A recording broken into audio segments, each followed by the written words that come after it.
দেখুন,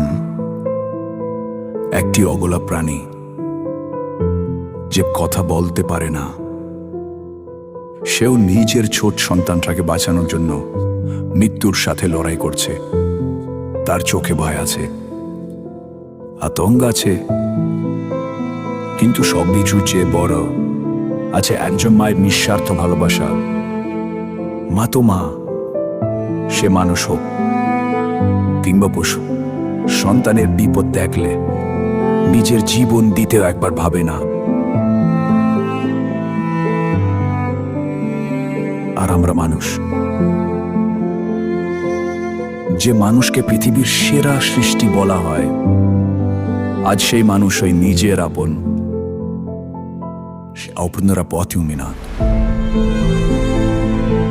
প্রতারণা করে, এমনকি হত্যা করতেও দ্বিধা করে না। দিন দিন যান আমাদের হৃদয় গো পাশে গেছে, মানব তাহারি এ যাচ্ছে নিঃশব্দে। বিশ্বের অনেক উন্নত দেশে পশুদের জন্য উন্নত চিকিৎসার ব্যবস্থা রয়েছে, আর আমাদের কত মানুষ চিকিৎসার অভাবে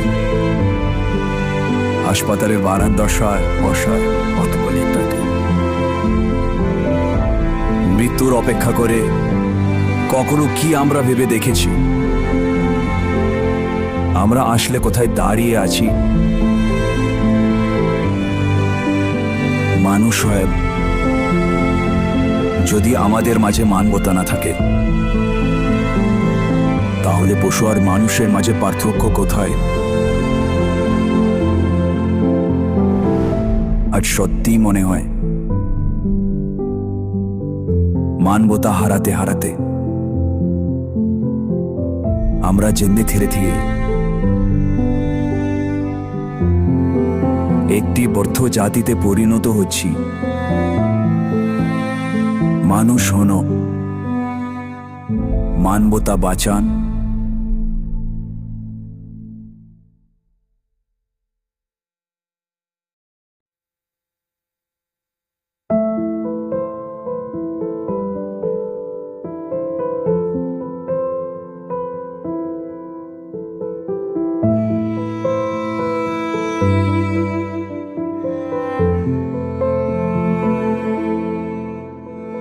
দেখুন,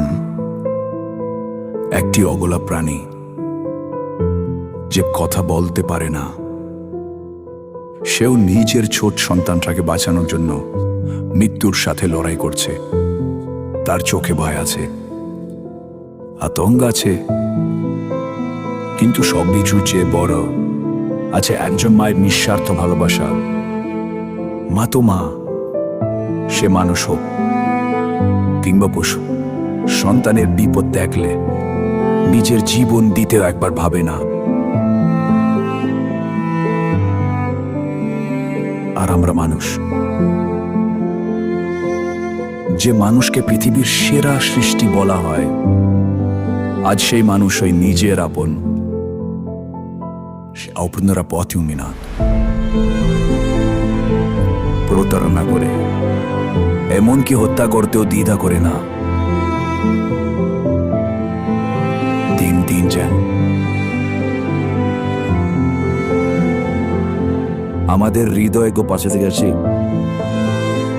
মানব তাহারি এ যাচ্ছে নিঃশব্দে। বিশ্বের অনেক উন্নত দেশে পশুদের জন্য উন্নত চিকিৎসার ব্যবস্থা রয়েছে, আর আমাদের কত মানুষ চিকিৎসার অভাবে হাসপাতালের বারার দশায় বসায়, অথবা ইত্যাদি মৃত্যুর অপেক্ষা করে। কখনো কি আমরা ভেবে দেখেছি আমরা আসলে কোথায় দাঁড়িয়ে আছি? মানুষ হয় যদি আমাদের মাঝে মানবতা না থাকে, তাহলে পশু আর মানুষের মাঝে পার্থক্য কোথায়? আজ সত্যি মনে হয় মানবতা হারাতে হারাতে আমরা জেনে ধীরে ধীরে একটি বর্ধ জাতিতে পরিণত হচ্ছি। মানুষ হন, মানবতা বাঁচান।